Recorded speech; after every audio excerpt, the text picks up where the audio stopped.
Was there an Adam? Was there an Eve? Or did we evolve from what we conceived? Either way, we got what we needed when the sun shone down on the Garden of Eden.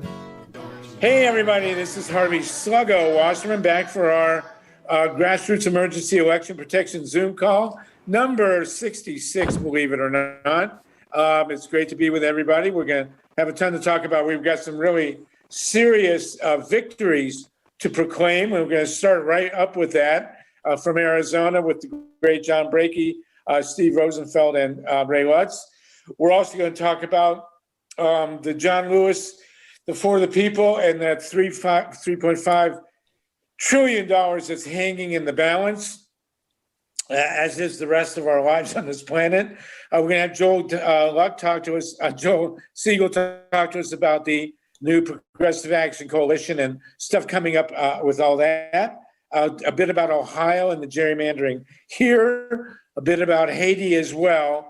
And then after the hour, around 6:15 or 6:20, about an hour and a quarter from now, we're going to have a wide open discussion on vaccine. In the past, we haven't talked about vaccine except in the broader sense, but I think that the issues now are so ubiquitous and so important that we should really have a wide open discussion. So we're going to do that at the end of the call after we cover everything else, because I know once we get into the vaccine situation, it won't end, and it shouldn't. It's very, very serious, very, very complicated. The big question in my mind is, are they doing better with vaccine and vaccinations in India or in Indiana? So there's a big philosophical question there. I do want to welcome our listeners at Progressive Radio Network, my Green Power and Wellness show every Thursday, 5 p.m. We are, as we have been doing for quite some time, recording our Zoom call on the Grassroots Emergency Election Protection Network. And we are going to be replaying this at 5 o'clock on Thursday, as we usually do. It'll go till 6. And then if you want to jump in and stay with us on the vaccine and other issues, you're welcome to do it by going to electionprotection2024.org and bring down the link and join us there. So today I want to start with two vaguely unrelated but extremely important things. Number one, I am a part owner of the Green Bay Packers. The Packers are the only team in any major professional sports that are owned by the community, and they also have a very progressive quarterback named Aaron Rodgers. I'm sure many of you know, and many of you don't. When the horrible Scott Walker was governor of Wisconsin, Aaron Rodgers made a few appropriate comments about him, and he's also engaged to the very progressive Shailene Woodley, who's helped us with a lot of causes in Los Angeles. So last night, I was tuning into the game while I set out my notices for this Zoom meeting, and the Niners had gone ahead of the Packers 28-27 with 37 seconds left. And I was extremely depressed, and I wrote it off because that was going to end their season, basically. And about an hour later, I happened to see Aaron Rodgers doing a victory dance. And it turned out in 2 plays, he had 37 seconds. He drove the Packers down the field, and they won the game with a field goal. And so that, to me, was a great moment, and I hope you all appreciate it. And if you have any interest in sports whatsoever, Aaron Rodgers is the guy. He's the anti-Tom Brady, let's put it that way. And last night was a great moment. I see you're all dancing and celebrating. So the other thing is, and this is a really big one that everybody will appreciate, you need to go to the Los Angeles Times and look at the front page. And the front page, the main story is that the district attorney in Los Angeles has expunged 60,000 marijuana convictions. 60,000 marijuana convictions are being expunged from the Los Angeles District Attorney's legal records. This is a big deal. I don't have to tell you. I mean, the astounding thing is that they actually arrested 60,000 people, for God's sakes, for marijuana. But those convictions, that whole record is now being expunged. And I think we need to celebrate that. That is a very big deal. So there's two good pieces of news to start with. And now for us, the really big one is the insane situation in Arizona, which seems to be drawing to a close to a certain extent. And we have three great heroes who have worked through these calls and who really, really changed the situation in Arizona. And anybody who ever doubts your activism, you know, these guys, John Brakey, Steve Rosenfeld, Ray Lutz, along with many others, I'm sure, but they have been featured guests, featured parts of this discussion since we started, and their work in Arizona has made a huge difference. So I want to start with John Brakey, and we'll go to Steve and then Ray. And if you guys can tell us what has happened there and what your role has been, we all need to pay attention because, you know, the Georgia Miracle also had roots in this call.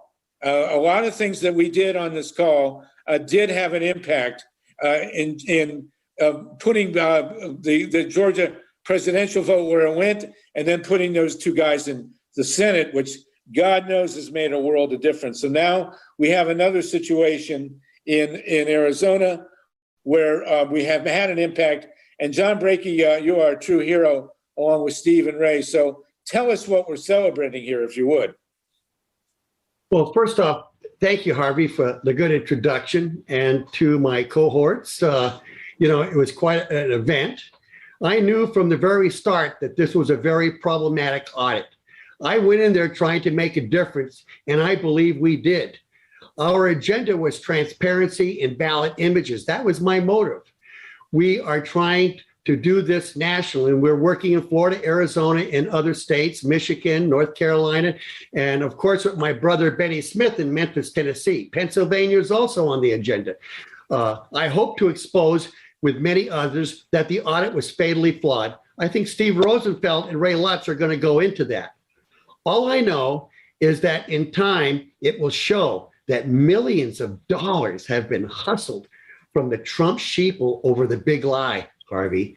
How do drifters milk the Trump sheeple? They become parrot election experts. They're the best talkers, but the worst producers. They pretend to know what they're talking about and claim that the election was stolen and ask for donations. And you know, it's pretty easy to do when you have an ex-president claiming it was stolen and saying to the drifters, you're right. And that really takes his base because people do follow an authoritarian type leader. It's the nature of some people. And there are hardcore people will never convince, even though I'll be doing different shows later today and Wednesday. I'm going up to work with some Republicans, and that there is a revolt going on. You know, but I am an Arizona resident, a citizen activist, working to strengthen our democracy through elections and transparency. And I think that that is what is going to happen, because on the results that they did submit, and part of it is that ballot images must be a public record. And, you know, we're working that part very hard. And, you know, one of the concepts that I can never help but try to help people understand is that, folks, the actual act of voting is the secret process. However, counting is a public process. And somehow we've lost our way and thinking that computers count better than people. And they do. The only problem is they are programmed by people. We have learned that transparency and informed citizens can make a difference, especially when you have a good attorneys that I have in Florida, in Michigan. You know that our Michigan attorney is the one who may get the licenses pulled of these grifter lawyers, Giuliani, and all of them. That is under consideration. And so I'm a pretty proud guy. I think we made a difference. You did make a difference. And let me, before I go to Steve Rosenfeld actually has been involved in the audit and recount controversies in Ohio back in 2004, which I'm going to talk about briefly, and then in both Arizona and involved in the Georgia miracle. But here's a story that we all need to know. In 2000, when there was we have to remember, people do not remember this, and it's absolutely critical. In Florida 2000, a violent, no other word can be used, fascist group, mob, came in and stopped the counting of the votes in Florida 2000. And it went to the Supreme Court, and the Supreme Court voted 5-4 to allow the stoppage of the vote count and to put George W. Bush in the White House. It was a coup d'etat. And we are all pulling our hair out about January 6th without remembering that actually happened in Florida 2000. They went in there and they physically intimidated people who were counting the votes. And as a result, there was never a recount done on time in Florida. The Supreme Court intervened, and they gave the presidency to George W. Bush without finishing the vote count, for God's sakes. And there was eventually a recount done in Florida, and it showed that Al Gore, in fact, won Florida. But it happened months later, and it was too late. Then in Ohio 2004, and Steve was involved in this, we knew that the election was stolen 50, 100 different ways. It was like they tested all these different ways to steal an election in Ohio 2004. And we went to federal court, and we won a decision from the federal court. This was the King Lincoln Bronzeville thing that was written up by Bob Fitrakis. I was actually a plaintiff because they tried to stop me from voting. And the federal judge said, yes, you have to do a recount, and I am requiring the counties, the 88 counties, to come into Columbus with all the records from the election. And this is a precursor, obviously, to what happened in Arizona 16 years earlier. And 56 of the 88 counties in Ohio said, no, we don't have our records. It was totally against the law. Nobody went to jail, but they denied us a recount in Ohio 2004, which I am reasonably sure had a good chance of showing that John Kerry legitimately won 2004 in Ohio and therefore would have won the Electoral College. So now, all these years later, the other side wants recounts, but they don't really want recounts. And that's where John and Steve and Ray came in, because what they showed, what you guys showed is that A, they didn't want to recount in Arizona. They wanted a game played that somehow showed that Trump won the election, and B, that they wanted money. It was a scam. I mean, the cyber ninja, as you guys have pointed out, is one guy with a post box, for God's sakes, and no experience whatsoever doing audits or recounts.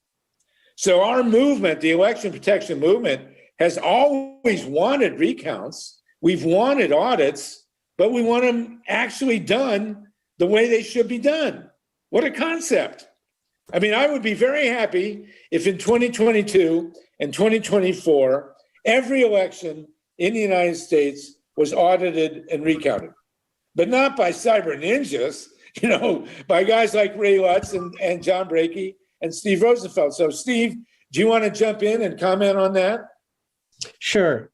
Okay, so thanks very much for the kind words of intro. So I was in Arizona the last couple of days, as John was. We saw the finale here, and there was a lot that happened behind the scenes that would not have happened were it not for John being there. Without going into too many details to reveal our sources and methods, let's just say that on Tuesday, I got a copy of the draft Ninja Report. And instead of running to the printing presses saying, here's what it says, I got it under the condition that I didn't write about it until Friday. So I shared it with some of these folks that I have been working with, these so-called outside auditors. Now, this is Larry Moore, former CEO of Clear Ballot, founder, his CTO, Tim Halverson, John's past nemesis from Pima County, Benny White, longtime Republican election observer and lawyer. So what we did was, and I just put a link in the report, we spent the next 2 days going through it section by section in debunking every claim of every bogus claim, every piece of bad evidence, and the implications of every of their crummy recommendations. That included, by the way, purging voter rolls 30 days before an election, which would violate the NVRA, the Federal National Voting Rights Registration Act. And then we a lot of people came to us and we gave them copies of the report because we knew that they were on our side. And this included some investigative committees in the Congress and the House. This included American Oversight, which has been very aggressive with their litigation and to get copies of these public documents. And the basis for what we were doing is to try to show that for those people who are actually going to pay attention to audits and results, that in the public records themselves, you can show who won, you can explain the voting patterns, you can show that there were tens of thousands of ballots without the names of people who voted, but that had a majority of votes for Republicans, but not for Trump, a much smaller number, a majority for Democrats, but not for Biden. And we put this out there, and it basically helped a lot of people frame their responses, and it spooked the ninjas in a bad way. And they ended up taking stuff out of their draft report. So some of the stuff they took out of their draft report, which discredits these people, were some of the most irresponsible Trumpers pushing the garbage. So there's a woman named Liz Harris, and she was the one who wanted to, on her own, knock on people's doors and create the sort of voting posses to prove that there's registration fraud. And the Justice Department even wrote a letter warning the Arizona Senate not to include her because it might violate the Voting Rights Act and other federal voter intimidation laws. She was initially going to be in the report. She was taken out of the report. Jovan Pulitzer, the guy who spent, raised and probably spent millions on those silly microscopes that John, basically earned the nickname Bamboo Brakey because he explained to the Daily Show and others what was really going on. He's not really mentioned in this report. So in that world, some of these people have been taken down a few pegs. Now, where this goes from here is really, what's happened is a couple of things.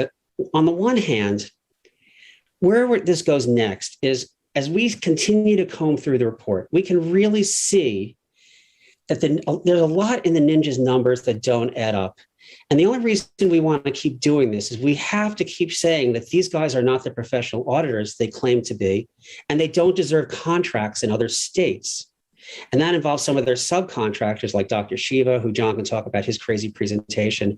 And really what happened here was, if you take a look at the arc of everything they did, and this kind of goes back to where Harvey was talking about our beginnings in Ohio and stuff like that.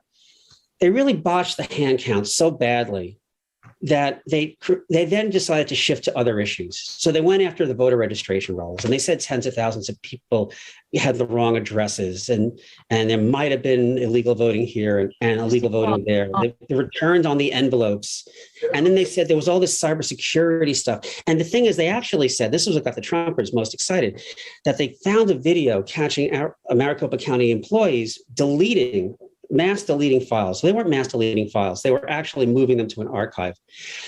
But the thing is, the point about all this is that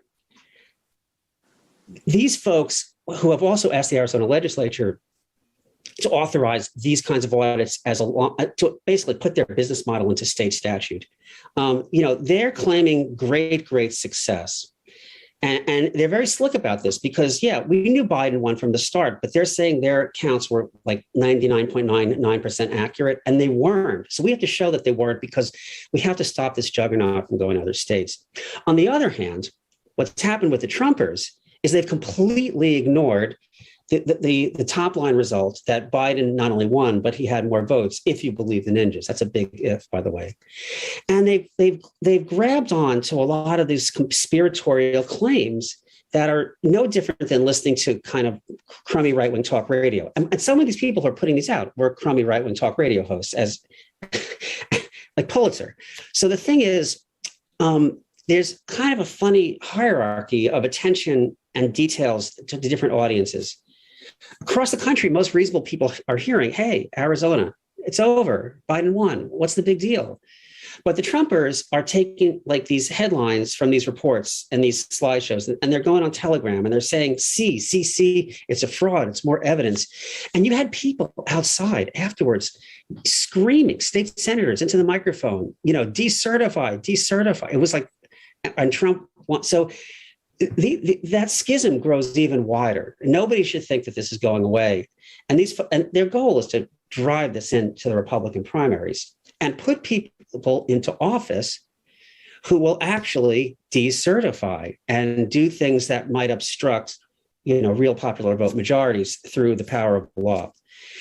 So Steve, I understand they want to duplicate this whole nightmare scenario in Texas and in other states. Is that correct? Yeah, they're underway. They're underway in Pennsylvania. They're most underway in Georgia, Pennsylvania, and Wisconsin. Texas again. So they're doing 4 counties in Texas. What are the 4 counties? They're the ones with the biggest Democratic majorities. I mean, there's just no mystery here. So this is and again, they're going back to the old playbook that the Heritage Foundation has been pushing for 20-something years. They're not disclosing the details of their counting that would show that they had big errors and they are not credible auditors as they are now claiming to be. And people are in court fighting for that. And meanwhile, they're going back to the same old garbage. Like we're going after voter registration rolls. We're going over illegal voters. We're pretending there's cybersecurity threats when in fact they're explainable. And it's just, so the doubters on that level are winning, and it's very hard for me to say, and I'll end here, how big a slice of the Republican Party or the right wing this really is, and how pivotal they will be in 2021 and 2022's, primaries. And then I'll stop there. I won't look ahead to 2024. I mean, Trump is going to be the nominee if he's not dead. And or even if he is, I mean, what the heck? Well, no, I mean, Harvey, the best analysis I heard on this is like, Trump is like, you have to think of the Republican Party like the Saudi royal family. Trump is the king, and you have all these governors who are hovering around like crown princes and princesses trying to inherit the throne. And it explains a lot. And but seriously, as much as we accomplished here, we've taken the wind out of some of the sails and knocking some of like the loudest fraudsters, deflating their podiums, in terms of a wider, more mainstream audience. In the narrow partisan, silos, they're completely ignoring that Biden won because they're believing all the crazy stuff, and they don't trust these elected officials now. They call them rhinos. They feel betrayed because they're not true believers. It's really crazy stuff. Well, and I'll turn to Steve. That's tremendous, and I want to turn to Ray Lutz. But in these other states where they're pushing these ninja audits, I guess that's what we should call them, ninja audits. Do we have people on the ground that can do what you guys did in Arizona? I mean, do we have a defensive apparatus to expose as they go around state by state doing this crazy stuff? Ray Lutz? Yeah, thanks, Harvey. So I just posted in the chat for anyone as a draft document of a critical review of their report. And I have to tell you, how the sleight of hand is going down. What they're doing is in their, and I've got a shot of this as a tweet that's going around in this report that I noticed on right-wing media, and I put that as issue number 1, where at the bottom of this, they say 255,000 early votes show in the VM55 that do not have a corresponding vote in the EV33. You know, this is after they've talked about this is an official result, but it is actually not one of their top findings. This is on the information only finding, and they say there that this was that this actually was something that they didn't get right, and that they wanted to correct it. But basically, this is kind of like saying, I have 4 limbs of my body. 2 of them are on the left side, and therefore, I have 2 extra limbs I didn't talk about. We'll just add those onto the 4 and call it 6. So they're doing a sleight of hand here by putting this up there as if it's important when it isn't, and that's what's being thrown around. And on this tweet that I have in that document, it says, nothing, just 255,000 early votes that don't have a matching entry. And that doesn't mean anything. It means that they don't have a corresponding entry in that other file because those are the votes that were conducted in person. So they were confused about what an early vote was. They consider both the vote by mail and the in-person early votes as being early votes, but only one of them were in this thing. So that is one of the things that's happening. The other one is the only place where they could harvest any votes at all is in the showing that they had possibly duplicate voters out there. And this is done with the same scheme that they used in Operation Crosscheck that Greg Palast really uncovered. And what they do is they say, let's look at all the voters in Arizona and let's see how many have the same name, first and last, and have the same birth year, not the same birthday, but the same birth year. And actually, there's only like between 18 and say 98, there's only 80 birth years. And where are the voters primarily? At the bottom or middle of that range, there's not too many at the top. And so you're going to have a lot of voters that have the same age and possibly the same, if you look at them all, have common names. And in this report that I linked to in the document, they go through this in detail, and they showed that the thing that they tried to set up early on, remember in the Trump administration, I think it was Chris Kobach or somebody like that, who tried to set up their election integrity scam. They were going to try to purge the voter rolls using the scheme. And this research article found that they actually were hitting about 200 times more duplicates than they should have. So when they seem to say that there's 3,000, and you got to divide that by 200, you only get 16 when you come out of it. Okay. Okay. So we have to make sure that we understand that. Hopefully everybody can take a look and read that research article that they did on this and understand how to, when people say, well, we're comparing the first and last name and the birth year, that is a really bad way to compare. Okay, Ray.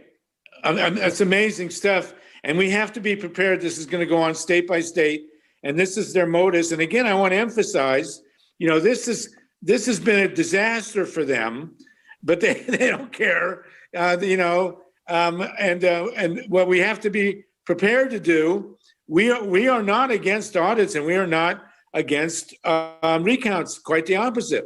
We want them both, but we want them done in ways that make sense. Susan Shamblin, you've got your hand up. We've got 60 people on the call, and you're the one with your hand up. So go ahead, please. Hi, thank you. I read that the review also showed that Senator Mark Kelly won his race there, but I haven't seen anything giving details about that. And I wondered if John or Ray or somebody had any details about the Senate race and what that showed compared to the presidential race and what that showed. Yeah, I can talk to that. Steve, go ahead. Yeah. So in fact, yes, actually, it's really remarkable, that particular part of the report, because there was a chart that was in the draft that we got a couple days early, and then there was in the final report. And it absolutely said that the certified original results were correct. But now, when you do an audit of an election, you're supposed to have the same number of votes of ballots in every single race. Whether people vote or not is another story. In the Ninjas report, they report a different number of ballots cast in the Senate race and the presidential race. That's an example of why they are shabby auditors. That is such a basic mistake. But they counted them at the same time. Yeah. So the thing is, we want to be really careful here. This is really hard to explain because people say, well, they're showing Biden won. So that's great, isn't it? Well, Biden won anyway. And they're showing that they're claiming their counts are really close to the official counts. We don't think that's true. We actually think that they're making up some of their numbers, and they actually are covering up their data that would show that. But what was put out officially, and the Senate believes, is yes, Kelly won and Biden won very close to the official results. But if you look at those very tables, you see the first hint of something not being right in audit land. They don't have the same number of ballots.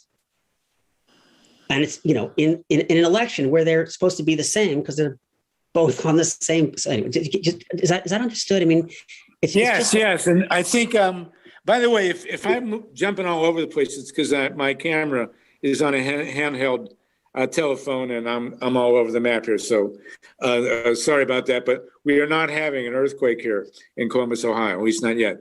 So what we need to come out of this with then, Stephen, Eric and Joel, you have your hands. I'll get to you real quick. We need to have, just as you, Steve, have been working on the transcripts from the Georgia Miracle, we need some kind of guide to know, because we're going to be having these recounts again and again. And we need to know what we're doing here. I mean, we were very, very lucky that they chose Arizona this time, because John was there, and you, Steve and Ray, you're both on the West Coast, and it was accessible. But they're going to be doing this in other states.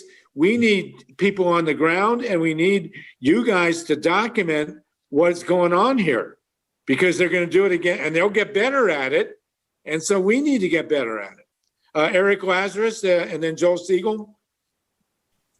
A question and a point. The question is, what do you folks think is the single most embarrassing thing that we can hammer away on about the low quality? I mean, I love what Stephen showed me, where they counted a different number of ballots, not a different number of votes, a different number of ballots for the different races, which is like, how does that possibly work? But what do you folks think is the single most, or the first and second most embarrassing thing to hammer home that, the Republican Party hiring people who'd never done audits before to do audits? I got it. Oh, well. It's the guy who directed the whole thing, Doug Logan, appearing in a movie, okay? And all through the movie, he's behind broken glass, and he's explaining things with a crackle voice. You couldn't recognize him. And his name is Anon, like QAnon. Now, he's supposed to be running this thing in neutral, okay? And at the end of the movie, the glass clears up, and his voice goes clear. And he says, "Hi, my name is Doug Logan," okay? And at that point, I knew that this was over, and I documented everything. And then I mailed it to them, emailed them. And then when they did the records request, they said that they refused to release my records, okay? And I'm negotiating right now with the American Oversight. I just sent them a document with the details, and then asking them to let's work together, and I'll release everything to them. And then as I release, I have reporters, friends that I'm going to release to, and they're going to have a treasure trove. In the first month of counting, by stupidity, they posted 125 to 175,000 ballot counts twice. A guy had to take the database home for 2 weeks to try to fix it. The first part of the count was insane. I mean, I can tell stories after, but to me, that was my biggest one. Well, I think the key source of embarrassment is when the Cyber Ninjas video about the Arizona election played on Pornhub. I think that was a dead giveaway. But also, you have to remember, Eric, these guys do not get embarrassed. I mean, Steve was with us in Ohio 2004. We showed 100 different ways that they messed with the election in Ohio, every one of them completely off the wall, and they couldn't have cared less. The we were never attacked by the Republicans for exposing that they stole the election in Ohio 2004. It was the Democrats who attacked us and still attack us for pointing out these discrepancies in the election. So, but Wendy has put a note in the chat that we need a handbook, and we really do need a handbook now because this is going to happen again and again and again. Joel Siegel and then Ray Lutz. Joel, you there? You're muted. Ray, Stephen, John, thank you. I'm very concerned that we are accepting the insanity and the authoritarian nature of the far right, where it's going to be deemed normal to do these recounts. So the new Confederacy, Jim Crow, white nationalist movements, that's what they are. We really have to say that that's what they are. We can't parse it any other way. The problem that we're facing is, where is the federal oversight? Because the Department of Justice, they should have been all over this. You can't. Where was garlic? Where was garlic Merrill? Garlic. Okay. Where was the DOJ? Because the federal government is going to have to monitor the monitors. Because, as Robert Wilson pointed out, former Undersecretary of State of North Carolina, the playbook of the Republican Party in 2022 and 2024 will be to do recounts all across the new Confederacy. So the question I have is, what must we do to monitor the monitors? And my suggestion is something that SmartALEC is going to do is we're going to have to write a federal bill that calls for federal oversight no matter where you have these recounts, or we're in big trouble. And I'll conclude by saying, what would happen if the Three Musketeers had never showed up in Arizona? Ray, do you want to answer that? Ray Lutz, and then we'll go to Eric. Well, yeah, a couple things here. First of all, I have to say that's a little bit, I'd say take that with caution, because if we start saying we want to not have audits available for the public. No, we want them. We just I know, want but them if done the way you start saying want. oversight, you may go in that direction. So be careful. But I want to just say, I think the most embarrassing thing about this was that with all of the cameras and scrutiny to the paper and looking for bamboo fibers and all of their setup, really there was no result regarding anything to do with the paper or anything from that at all. It was just complete scam. Also, if you look at the paper that I wrote, and I think that can be the start of a guidebook that we use to deal with each one of these issues.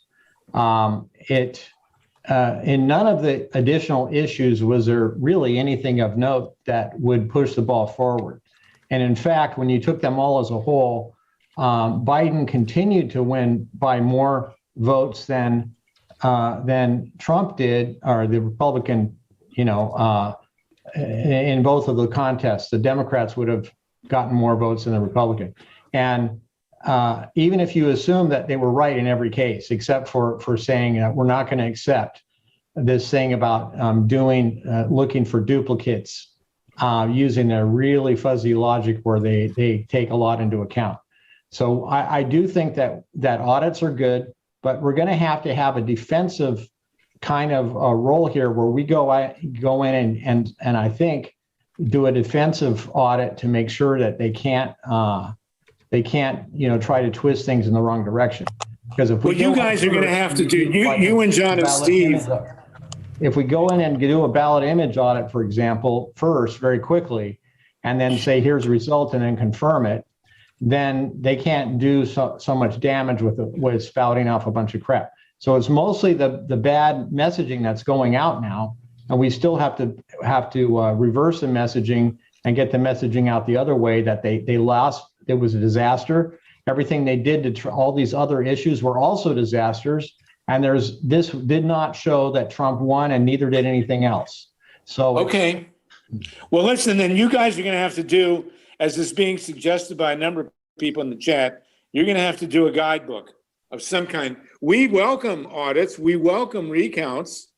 We would have loved one in Ohio 2004 and in Florida 2000. So, and not only that, was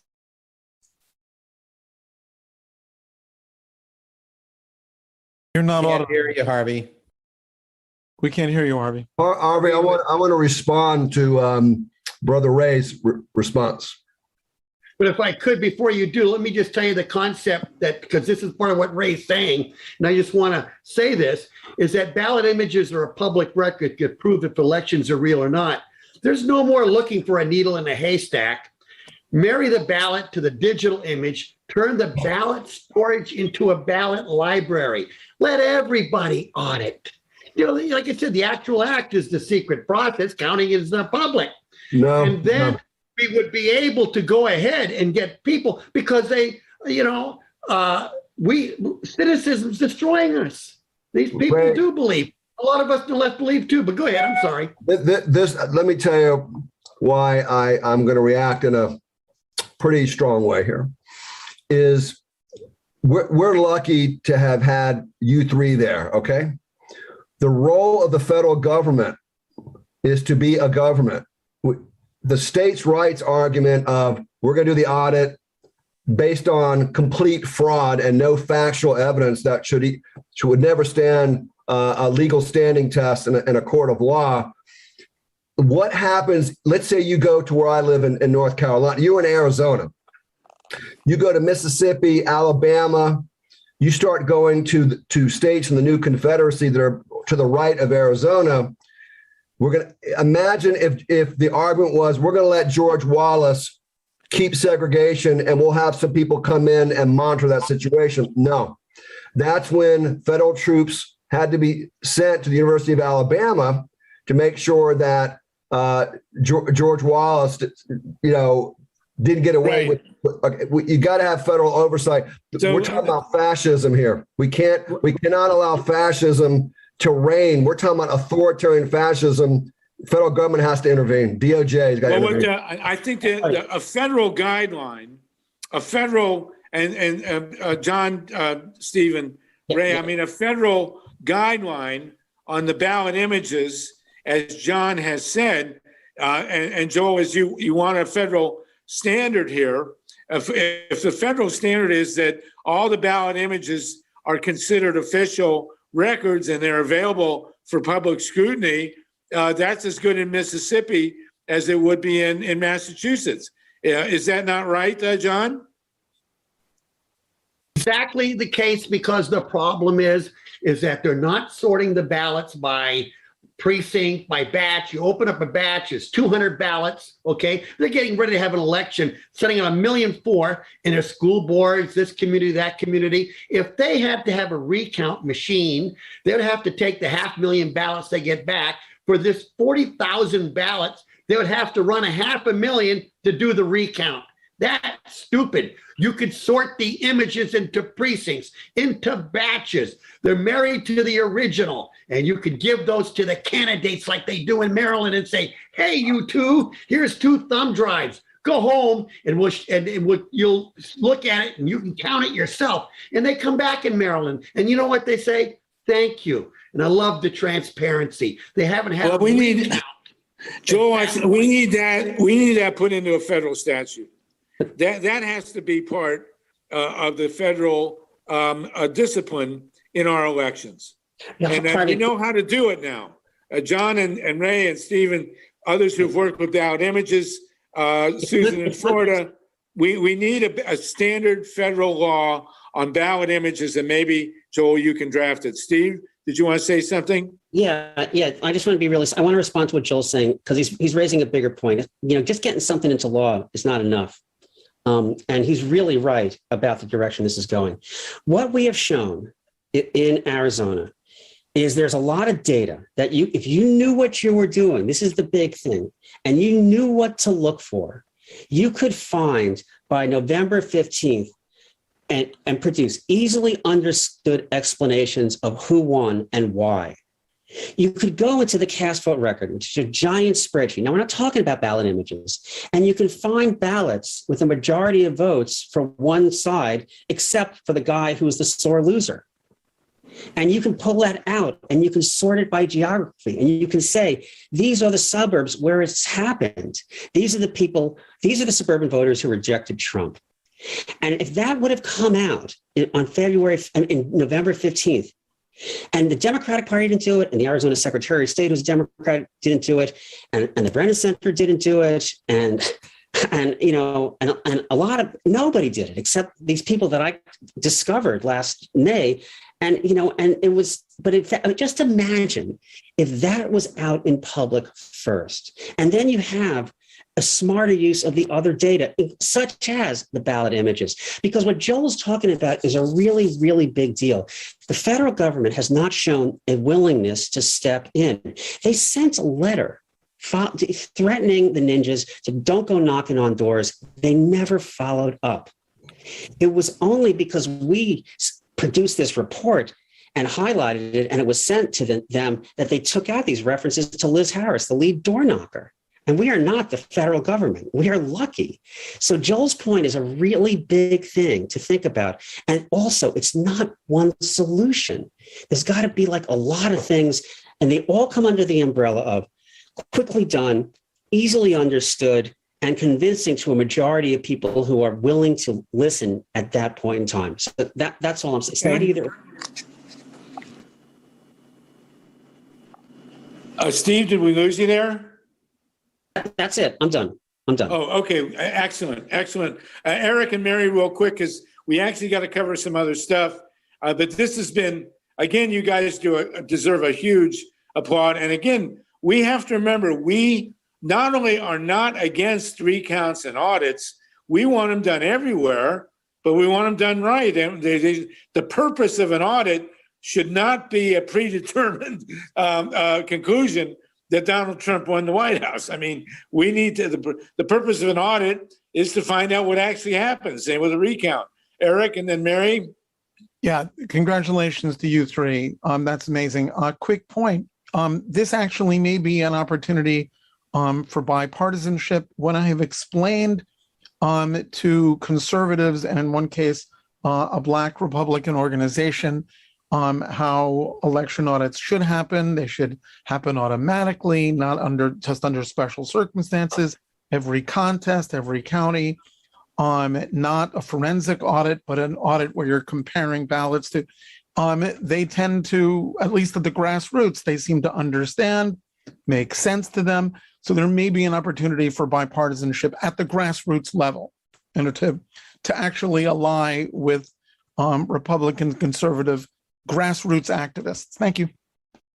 Thank you. Very good suggestion. I just Mary, want to say that's exactly what I do, is to do that work with them.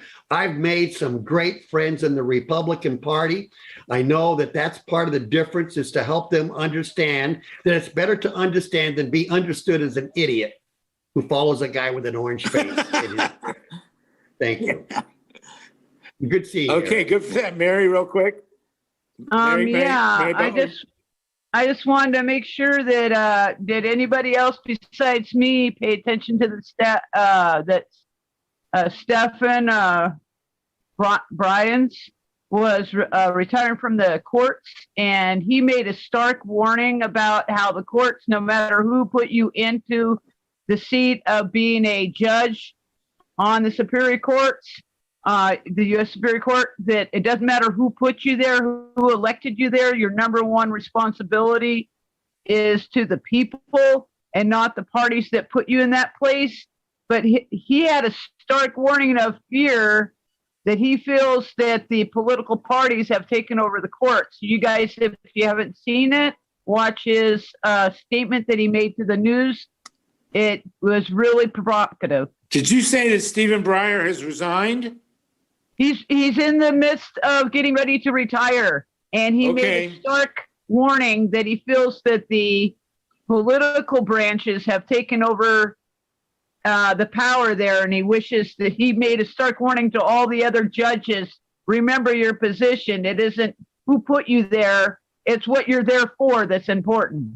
Well, and I think in a modern era, of course, the worst landmark in the degeneration of the courts, not that they've been that great, was Bush v. Gore in 2000.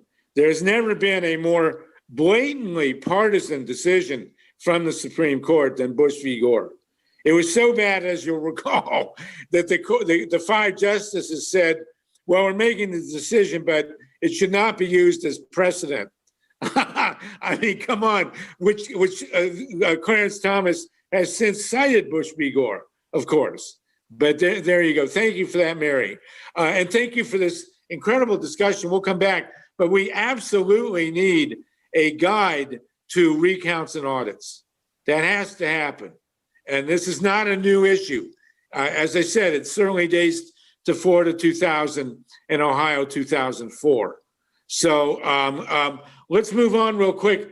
Joel Siegel, we need an update on what's happening with the National Voting Rights Acts. This is, and the 3.5 trillion. This is a major crisis in Congress, and everybody knows this is a big week. So can you tell us, Joel, what's going on, and also with the Political Action Coalition and SmartALEC? Then we're going to visit Georgia. I want to talk a little bit about Haiti and Ohio, and then we're going to go and just cut loose on vaxxing. So Joel, and as opposed to vaping, by the way. So Joel, go ahead, please. Yeah, I don't vape. So in terms of the Voting Rights Acts, they're being placed on the back burner until infrastructure is dealt with.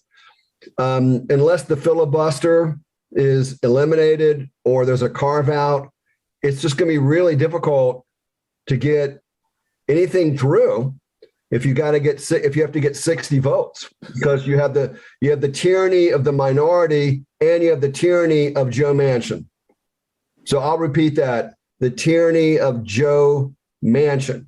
Manchin refuses to want to eliminate the filibuster, which makes absolutely no sense. So until there's a full court press on Manchin, I don't know how we're going to get any of these bills passed, including his own version. So the national discussion that needs to happen outside the Beltway and inside the Beltway is, what are we going to do to stop Jim Crow laws across the country and a Jim Crow Republican Party that feels as though the only way it can win is by suppressing the Black vote and the Native American vote and the Latinx and the student vote.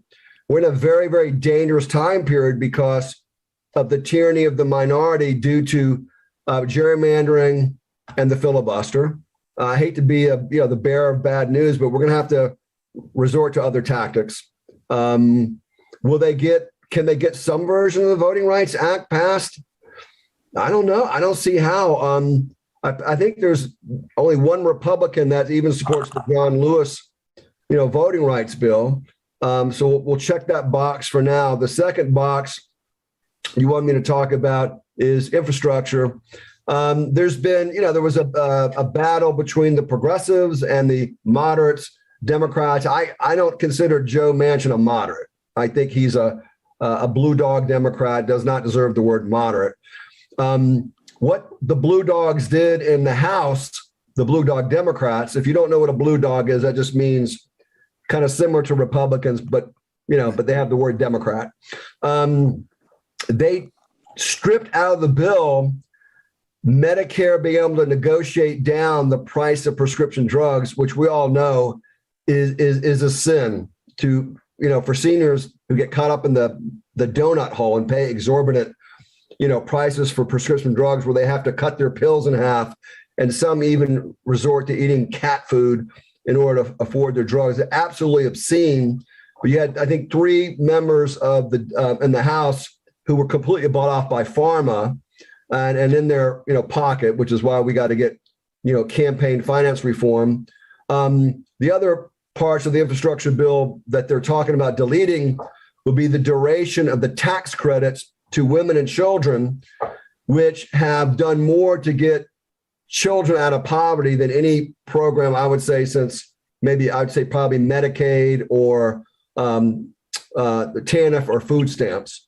So that's kind of cruel too, isn't it? To have Democrats cave in on that. And then even more obscene is they want to take out the provisions where Medicare would cover the cost of eyeglasses, hearing aids, and dental, as if people like my mother who makes $1,000 a month can afford to get eyeglasses, dental, and a hearing aid. Once again, very, very obscene. And another reason why we need to have a progressive action coalition so we, the people, can begin fighting back against the corporate Democrats and the right-wing Republicans. All that being said, let me try to give you some good news. There will be 2 bills passed in September. In October.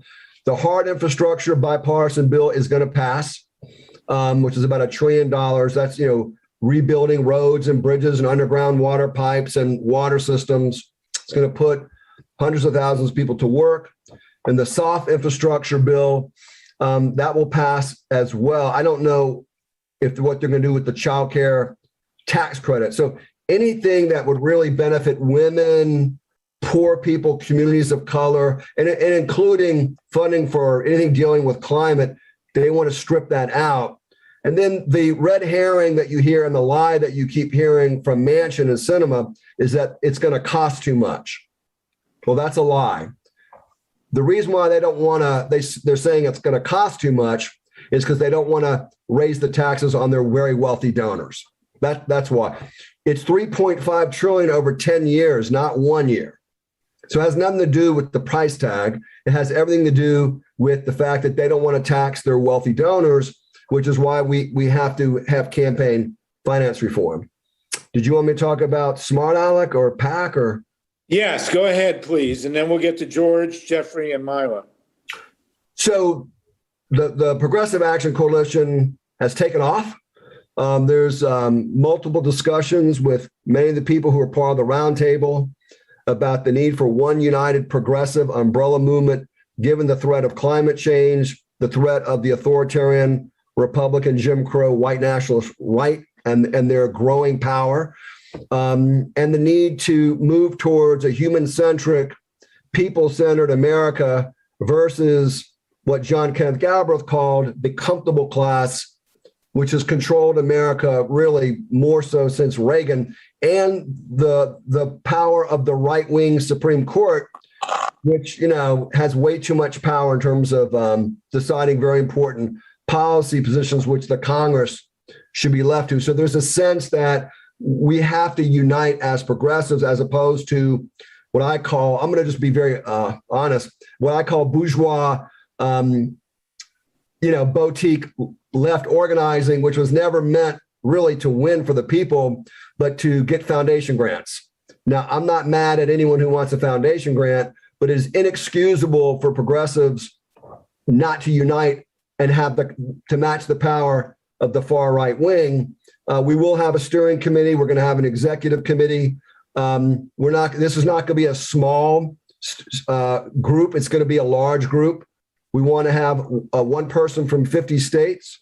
From each state, I hope we have one person in 435 congressional districts. We're only going to focus on legislation being passed on the federal and state and local level. We're going to have our own media. We're going to have our own newsletter, and we will be a force to be reckoned with. And, otherwise, there's no reason to do this. But I really want to thank everyone who was part of the first roundtable, for doing such a great job. But this is definitely going down. There's going to be funding.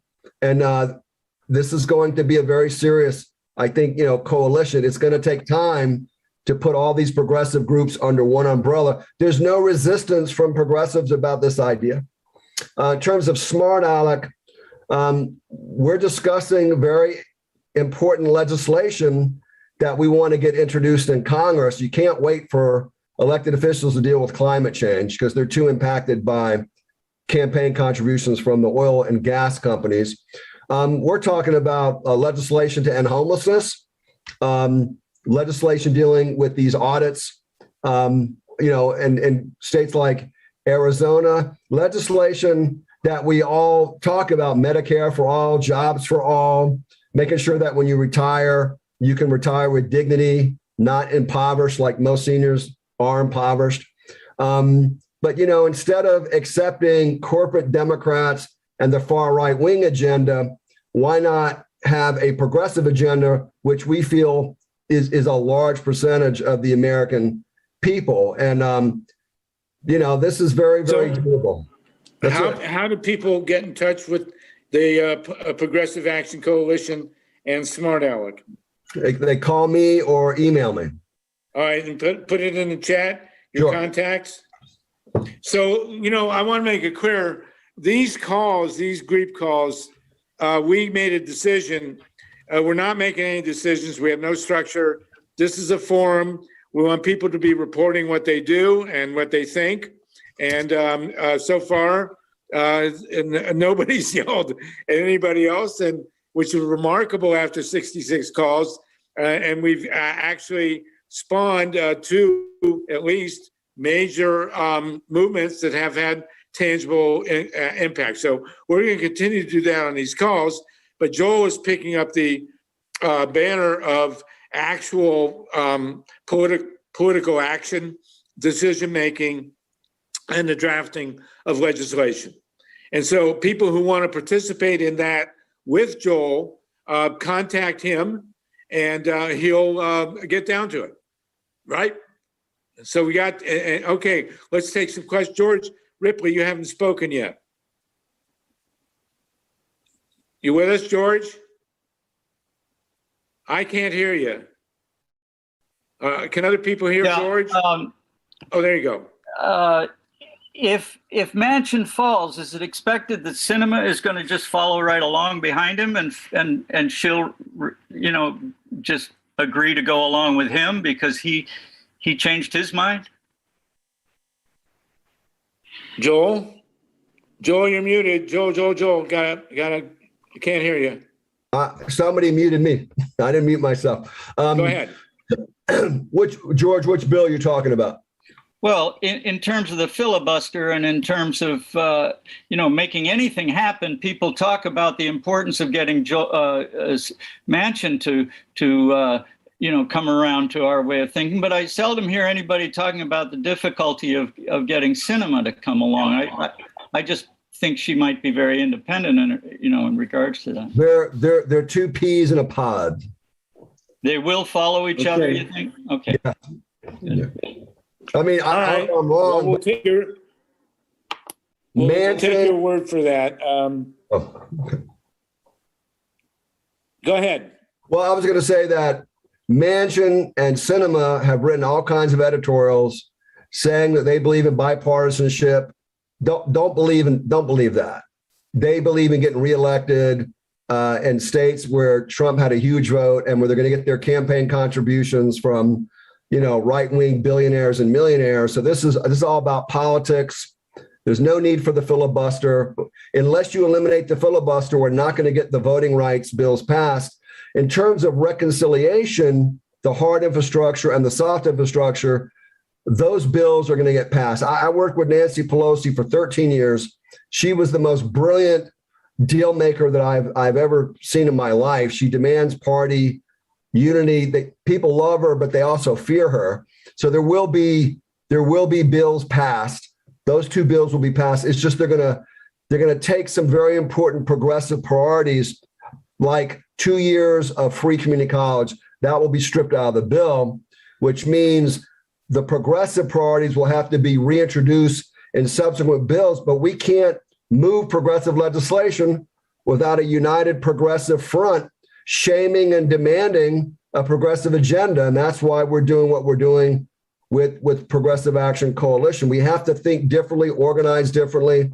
And I'll close by saying, if we don't do this, Manchin will do everything he can to stop progressive 100% cleanable energy legislation because he believes in coal, oil, and gas, and he doesn't care about climate change, in my opinion. In my opinion, he is the most dangerous Democrat in the history of Democrats. If someone can name another dangerous Democrat, but this guy can threaten, the world.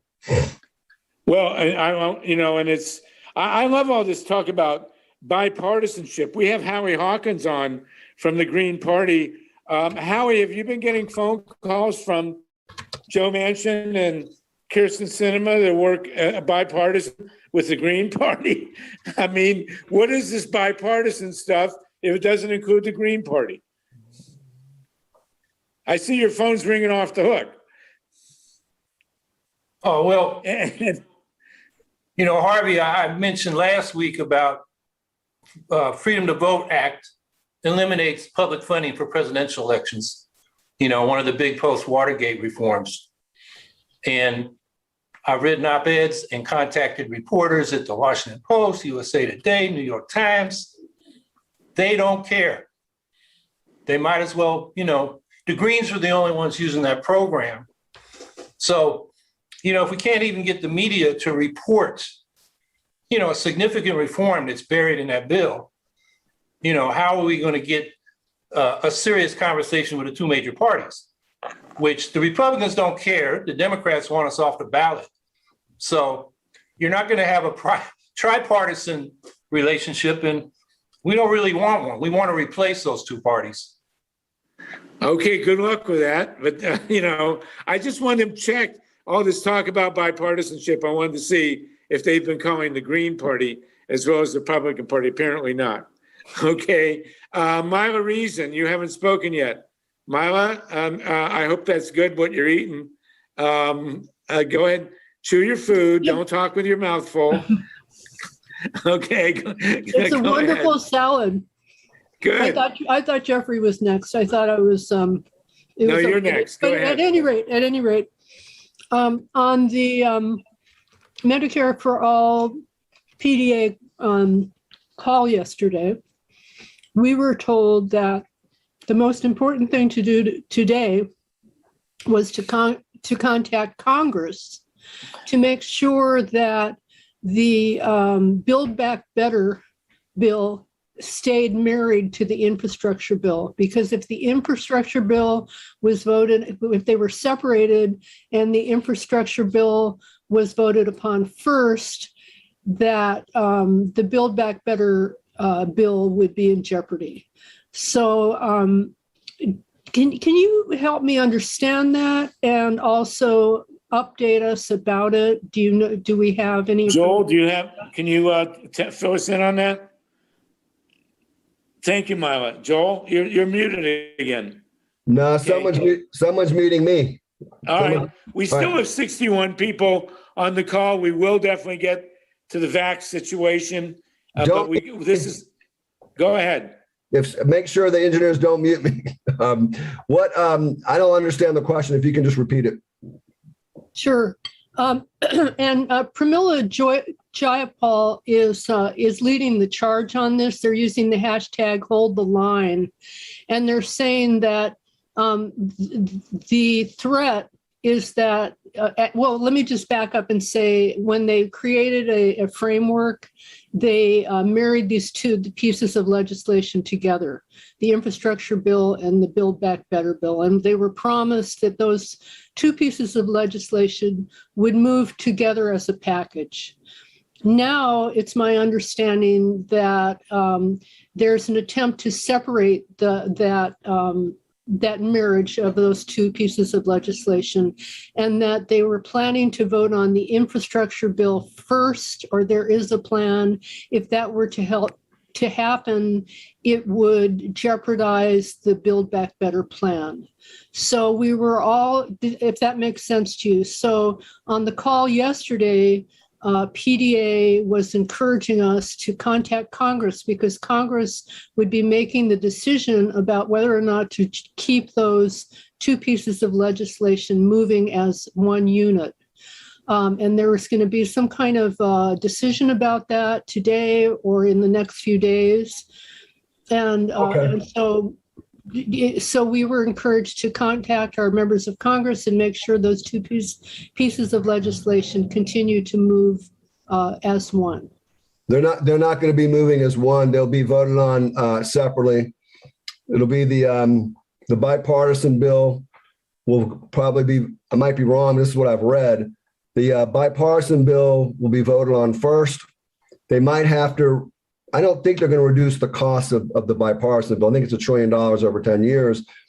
It's the $3.5 trillion reconciliation bill where they're going to strip out immigration reform, some of the things I talked about earlier. They're going to lower the price tag. The problem is Manchin and Sinema have not yet stated publicly what they want taken out and how much.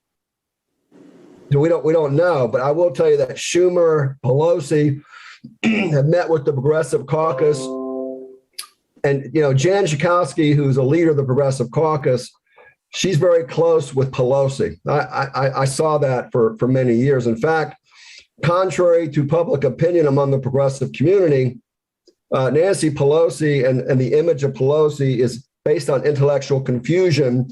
She always snuck into all the Progressive Caucus meetings and all these Progressive Caucus speakers.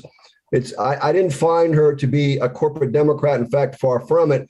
She's trying to balance the progressive wing and the blue dogs. And I'm not saying she's perfect, but she's going to side more and push harder with the progressives because I saw her do it for 13 years, including rubbing up against Obama all the time. They will pass two bills. It's just that all the progressive caucus priorities are not going to be in the reconciliation bill. Does that answer your question, Marla? Sort of. I'm still somewhat confused, but it looks like Jed Parker mentioned in the chat that Pelosi may further delay the infrastructure vote, which I suppose is what we're asking for, not to vote on infrastructure before we're assured that the Build Back Better plan will go forward. Well, there's definitely a very dicey struggle going on in the Congress, and we're all worried about how it's going to turn out. Wendy Lederman, did you want to jump in, and then Art Levine? Thank you.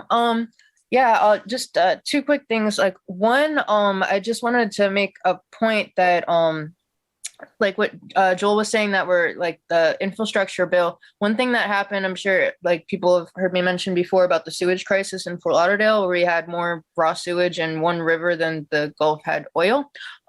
There was actually an infrastructure, like a lot of money that was supposed to go to infrastructure that was passed to go to infrastructure directly. And the city commission literally just stole it, gave themselves raises. Like, so my point is just to like, once it does get passed, assuming it does, is like to really, really follow where the money actually gets spent, because then you end up with hundreds of millions of dollars of raw sewage or other terrible things like bridges collapsing and all that other fun stuff.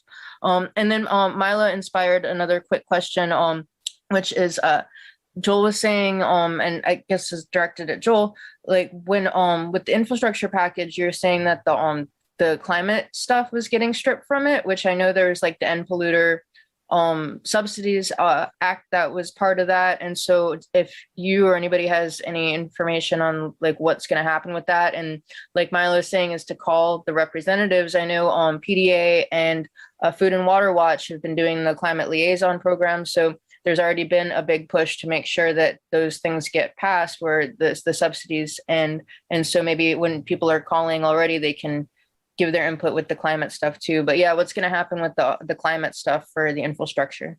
Thank you. Thank you, Wendy. Joel, you got an answer for her? Joel Siegel? I don't have an answer for that. I'm reading, maybe Art Levine, you're on the Hill. I don't know if you followed that. Maybe you can give us some insight, but it's as best I can tell, it's a mess. And, Nancy Pelosi's pulling her hair out. I mean, it's a difficult situation.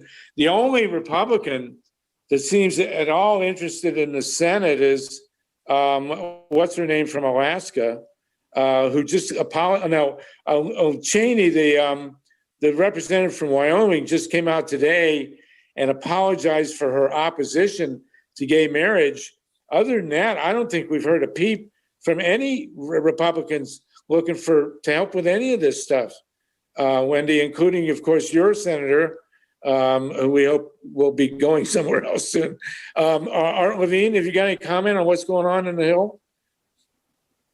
You're muted. Well, it's basically through, I wanted to make later, just to let you know that the filmmaker, in terms of Georgia Miracle, later on when you talk about it, is Robert Greenwald, and I'll communicate with you people privately about that. Good. The other thing is on the Hill, things look extremely grim. There was a very enlightening call, the very good interview that Brad Friedman did last week that's worth listening to with Norm Ornstein off of an article he wrote about a week ago, making the case then that, well, there's 7 reasons the Democrats might actually pass filibuster reform, but he was also talking about the debt ceiling, and he made a shocking and important analogy. He said in that interview, which is worth finding by Brad, he, at the end of the interview, which is generally positive given the more downbeat news, Brad said, well, if all this if these things don't happen, he then said, well, if Abbott and DeSantis are willing to kill off thousands of their own constituents, then he doesn't, in this current climate, doesn't think it, wouldn't put it past Mitch McConnell willing to create chaos in the economy by refusing to raise the debt ceiling. That we're an entirely different level. And a lot of the news commentary right now is, gee, they always give in at the end, and, it's all theater. And James Fallows in his Substack and others are noting that the main media is still covering this as a political issue between two normal parties, as opposed to framing it as an extortion shakedown attempt by essentially what amounts to a suicide bomber in the form of the Republican Party willing to not raise the debt ceiling. So that's my take, and I'll send over some emails to some of the leaders in this organization regarding Greenwald. So thank you. Thank you, Art. We appreciate that. Jeffrey Barkdole, and then Mary, and then I think we're going to run in and start our vax discussion. But this is really important stuff. Jeffrey, real quickly, please. Joel, go ahead. First off, you said the Democrats have to change tactics. You're not saying that we have to resort to using dirty tricks like the GOP's doing, are you? As long anything nonviolent that won't reflect badly on us, I don't think we'll be doing fake audits and illegal vote recounts. But other than that, Jeffrey, I think we'll keep it all above board. Okay, and because it pays off in the end. And I hope I answered your question, Mary, and then Jed. Because it should always be a clean race, not a dirty war. Absolutely. Mary, and we appreciate that. Mary and Jed? First of all, I just wanted to say, you mentioned, or everybody mentioned about, the blue Democrat. I mean, the blue Democrats. Okay. Blue dog Democrats.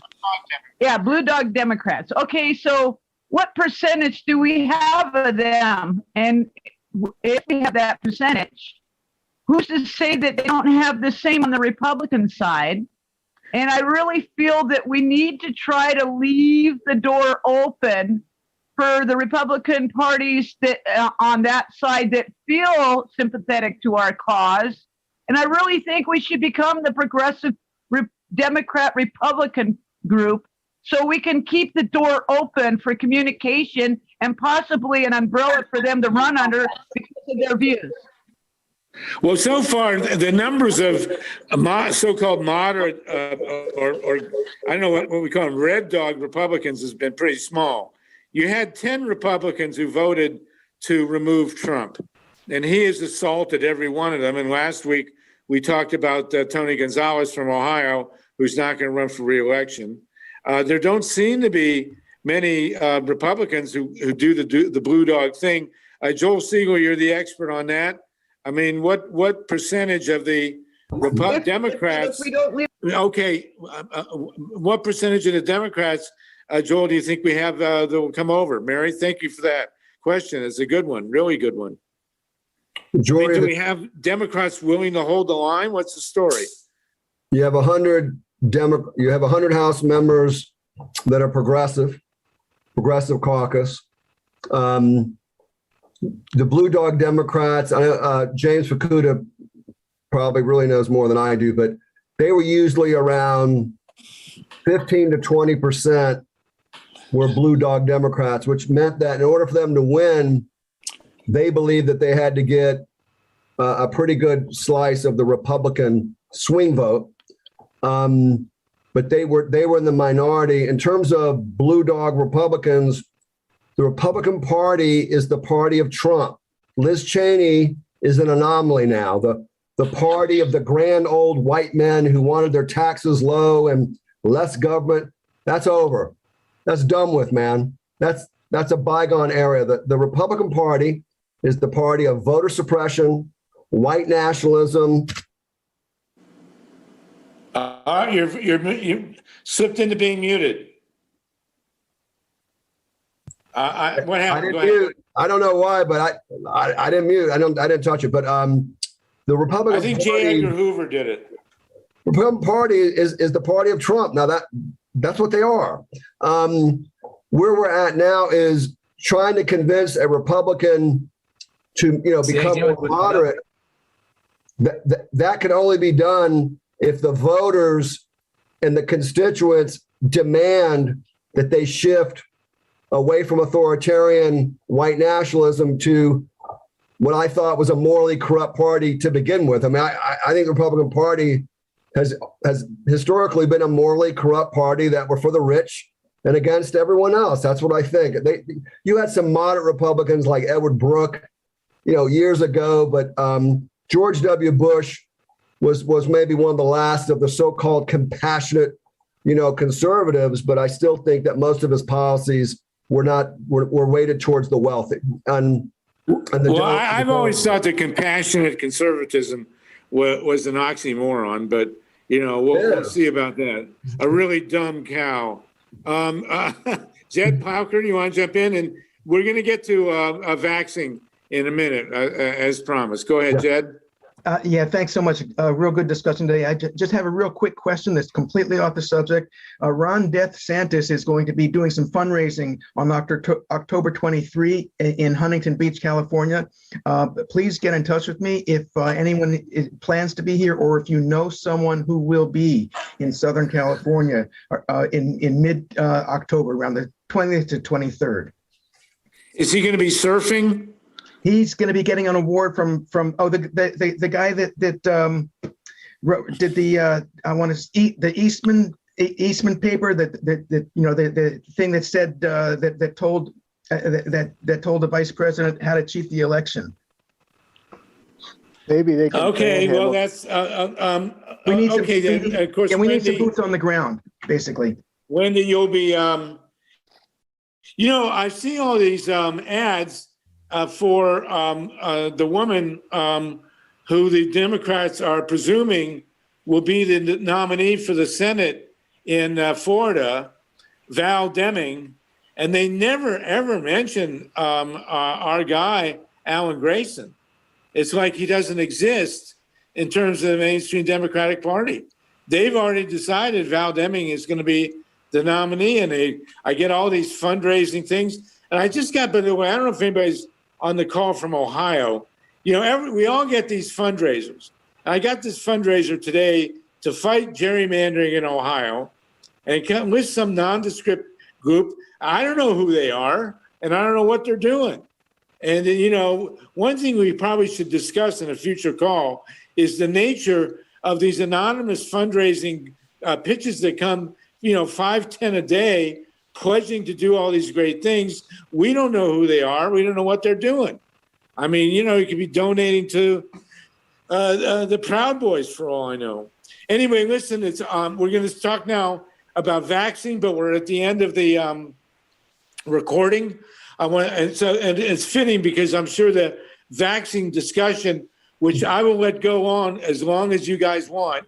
I mean, technically we got 20 of 7 Eastern time, but we'll just discuss it because I know people want to do it. We still have 58 people on the call. My God, don't you people have other things to do? So at any rate, this has been the Grassroots Emergency Election Protection Coalition. This is our 66th call, engineered by the great Mike Hirsch and Steve Caruso in Ohio, co-convened by Joel Siegel.